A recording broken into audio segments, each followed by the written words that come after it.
Hey YouTube, I know it's been a while. I'm still alive. Life has just been hectic and busy and dramatic lately, but it's all for the best. You know, I guess first of all, one of the things I wanted to show you is this. I got something very appropriate to the name of this channel. I might be going too overboard with the Ravenheart theme, but alas, I have finally gotten my Ravenheart tattoo. I don't want to like flash you guys, but Ravenheart tattoo over my heart. And I'm really happy with how it came out. I went with a friend to see the musical Anastasia, based on the film of the same name, which came out in 1997, and it was just so incredible. For someone who's such a theater nerd, I don't really go to Broadway, like to see actual Broadway musicals very often, so this was a rare opportunity that I got to take. It was so worth it. Yeah, they did everything. They improved upon everything that was like that needed to be tweaked from the movie. The animation in the movie is beautiful. It was a collaboration between Don Bluth and Gary Goldman, if you don't know, and they were like this, a huge like juggernaut of a animation film team back in the 90s. So the animation is beautiful and the music is stunning. There was some stuff, people like criticized it. I have a friend, my friend Sean, who you met in a video like 5 years ago.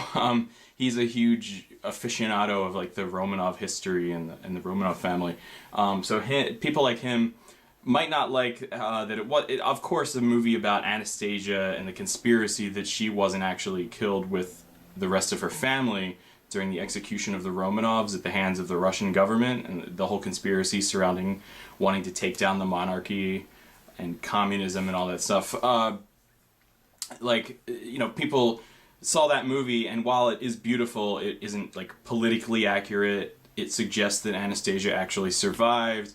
Moreover, though, it suggested that Rasputin, who was just kind of like this mysterious figure who might have been involved with the betrayal of the Romanov family, but really he was like a healer and a counselor. They just went full out with that, like the slight conspiracy surrounding him, and they turned him into like this villain who's like a zombie rotting in purgatory or something like that, with a pet bat who's really kind of an annoying comic relief character. The musical has all the good stuff from the original. It has Anya, it has Dmitri, her love interest, as a con man, and Vlad, his partner, as a con man, and they try to pass Anya off as Anastasia to get the money reward from her grandmother, and they travel to Paris from St. Petersburg, and the whole journey is beautiful.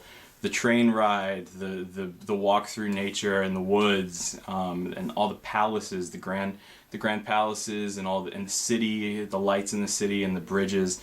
All the settings, the beautiful settings, are intact, and they do it so, like, the staging and the spectacle of the Broadway show just brings it up to par. But all that stuff is still there, all the songs are still there. Rasputin's song is not still there, and that was kind of like an outlier from the rest of the soundtrack because it had like electric guitar and everything in it. But instead of Rasputin trying to hunt her down to finish the job of that he started, it's this soldier named Gleb who is like this Javert-like obsessed figure with like upholding his duty, and like his father was part of the execution of the Romanovs, and he thinks he's just doing the law, and like he thinks he's just like bringing justice to the legal system and everything.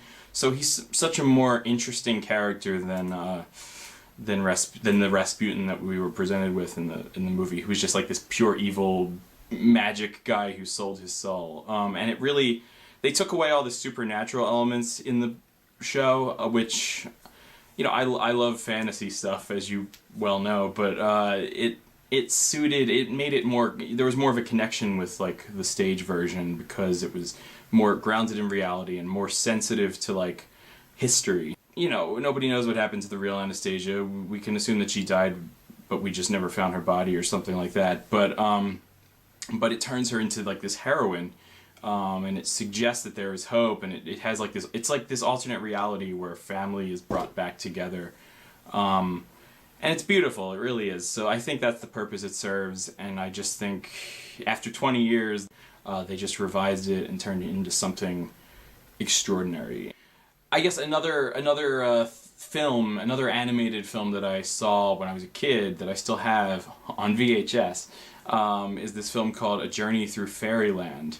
Again, it's I loved it because of the animation and the beauty of it and the music. It's all about music. It's kind of like Fantasia in that it like showcases a lot of famous classical music pieces. So the story is about this boy who's like, he cares for plants, but he goes to school at like this music conservatory where he is studying the oboe, and he's doing it because he's an orphan, and his parents were like these famous musicians. I don't think you ever find out what happens to them, but they were famous musicians, and he's kind of like obligated to follow in his parents' footsteps.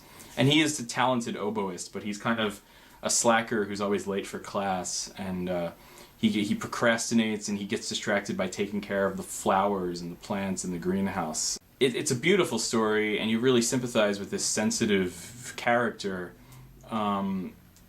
as he's trying to figure out how to focus, really, or how to prioritize which is which. Because you never get the impression that he doesn't want to be a musician. You just get the impression that he wants to be a musician and take care of plants, and he doesn't know how to manage his time.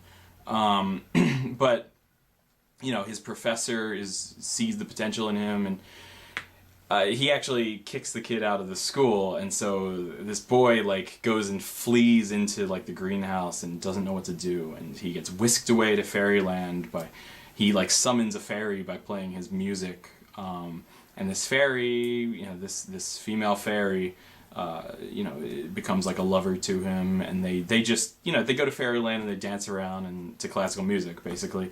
And it's pretty cheesy, pretty simple. It's not that honestly deep of a story. There's like a meaningful thread about like, you know, like music appreciation and how to focus on your dreams and follow your dreams, and how to like, it's kind of about growing up and how to choose the path you want. The fairy character, the main fairy character, her primary purpose is to enlighten this boy and to show him how the beauty of nature and the beauty of music and how they intersect. So she's a fairy. She's literally a fairy. What is a fairy? Are they human? Are they supposed to be like humans? And she seems genuinely upset at times and anxious, and she's worried for her world and for Michael, who's the main character. Her name is Florence, and she's kind of like, I'm trying not to see her, maybe I have to rewatch the film, but she's kind of like a manic pixie, and I'm trying not to think of it that way, but the manic pixie dream girl stereotype in the convention in fiction is like a female character who just exists for the development of the male character, and you know, she doesn't really develop in it. She stays pretty fixed in the state of what she sees as beauty and her world, but that's what fairies kind of are, so maybe that's why the trope is called manic pixie dream girl, because it's like turning a human character into a pixie, which is like this whimsical, magical creature thing. I don't know, the film is beautiful because it's beautiful because of music and nature and animation. The boy in the film, he learns his lesson, he changes, he comes to terms with what's important to him. It's hard to say whether I don't want to spoil it really, but I would say watch the film, see if you see anything in Florence's character where she like really, you know, changes or thinks of anything important. I think there's a chance where you could say she does, but I would say it's not based on like her arc being of any focus. I think maybe she makes decisions as a character. But generally it's about this boy and it's his experience, and the whole movie is an experience and from his point of view. So if you're looking for an ultra like feminist fairy tale, that's probably not, you're not going to get it there. Anastasia, however, is she's a very strong female character who goes on this journey and grows and gains back her memories, but also chooses a new path in the end. So these are two different kinds of stories. You know, they started with animated films. I don't think we're ever going to see a Broadway musical of A Journey Through Fairyland. That would be amazing.